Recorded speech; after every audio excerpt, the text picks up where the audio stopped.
اعوذ باللہ من الشیطان الرجیم بسم اللہ الرحمن الرحیم غیر المغضوب علیہم ولا الضالین۔ میرے اللہ جن پر تیری ذات غضبناک ہے، جو لوگ گمراہ ہو گئے، ان کے رستے سے ہمیں بچنا چاہیے۔ اب ہر مسلمان پر واجب ہے کہ ان کے رستے سے بچے جن پر خدا تعالیٰ غضبناک ہوا اور جو گمراہ ہو گئے۔ اب کیسے پتہ چلے گا کہ خدا تعالیٰ فلاں بزرگ پر غضبناک ہے؟ کیونکہ ہم تو خدا تعالیٰ تک پہنچ نہیں سکتے اور نہ ہی باری تعالیٰ کوئی شکل و صورت رکھتا ہے، تو وہ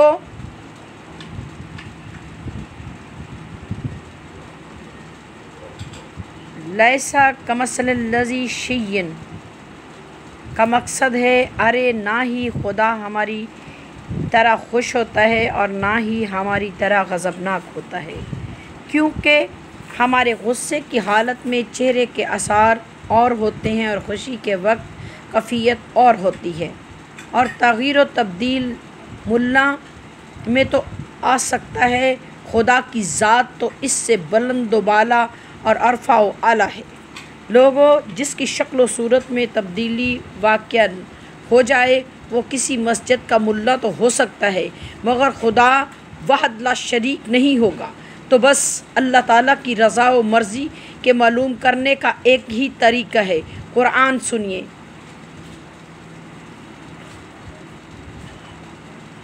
پارہ نمبر 3 رکوع نمبر 12۔ میرے حبیب ان سے کہہ دو کہ اگر تم اللہ سے محبت کرنا چاہتے ہو تو میری پیروی کرو۔ اس سے ثابت ہوا کہ رسول خدا کی پیروی خشنودی خدا کی دلیل ہے۔ اور سنیے، جو کوئی اطاعت کرے رسول کی پس یقیناً اس نے اطاعت کی اللہ کی۔ پس ان دونوں آیتوں سے روز روشن کی طرح واضح ہو گیا، جس نے رسول اللہ کو راضی کیا، خوش کیا، لہٰذا اس نے خدا راضی و خوش کیا، اور جس نے رسول خدا کو ناراض کیا تو اس پر اللہ تعالیٰ ناراض ہو گیا، یعنی رسول اللہ کا غضب اللہ تعالیٰ کا غضب ہے۔ اب حدیث نبی پر غور کیجیے۔ فاطمہ بضعۃ منی فمن غضب غضبانی، یہ حدیث متفقہ ہے۔ فرمایا فاطمہ میرے جگر کا ٹکڑا ہے، جس نے اس کو غضبناک کیا اس نے مجھے غضبناک کیا، اور قرآن رہنمائی کرتا ہے کہ جس نے محمد کو غضبناک کیا اس نے قہر الہی کی دعوت دی۔ تو اب بطول ہی سے پوچھ لو بی بی آپ کس پر غضبناک ہیں، تاکہ ہم ان لوگوں کو چھوڑ دیں، کیونکہ ان کا غضبناک ہونا خدا کا غضبناک ہونا ہے، اور اللہ تعالیٰ جس پر غضبناک ہوا وہ ابدی جہنمی اور لعنتی ہوگا۔ کیوں مسلمانوں بطول ان سے راضی ہوگی جنہوں نے کہا کہ بی بی آپ مسئلے سے بھول گئی؟ کیا فاطمہ ان پر خوش ہوں گی جنہوں نے سیدہ سے کہا کہ تیرے گواہ قابل قبول نہیں؟ کیا رسول خدا کی بیٹی ان سے راضی ہوگی جنہوں نے دروازے پر آ کر آگ لگانے کی دھمکی دی؟ استغفر اللہ۔ مولانا شبلی نعمانی جو مسلمانوں میں شمس العلماء کے خطاب سے یاد کیے جاتے ہیں، وہ اپنی مشہور کتاب الفاروق کے صفحہ نمبر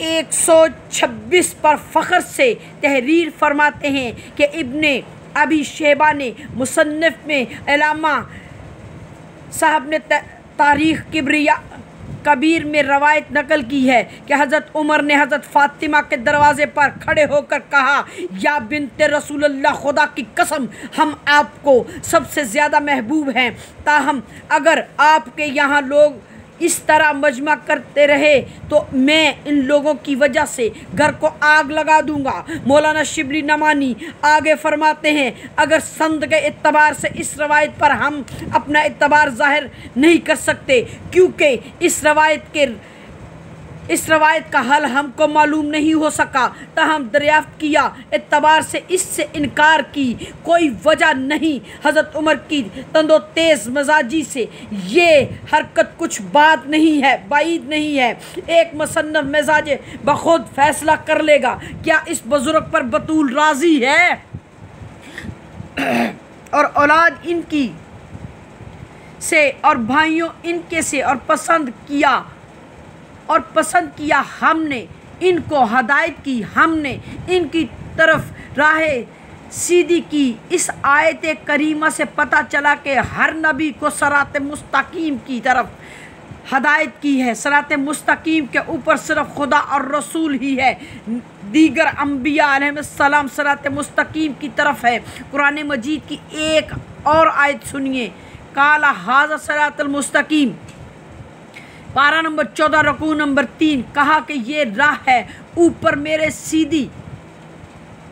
اس ترجمے سے تو معلوم ہوا کہ اب راہ اوپر اور اللہ تعالیٰ نیچے ہو گیا، یعنی کبھی راہ اوپر کبھی خدا اوپر۔ ملا جو چاہے ترجمہ کرے، مگر میرے آقا و مولا جناب علی زین العابدین فرماتے ہیں کہ صراط مستقیم سے مراد امیر المومنین علی ابن ابی طالب ہی ہے۔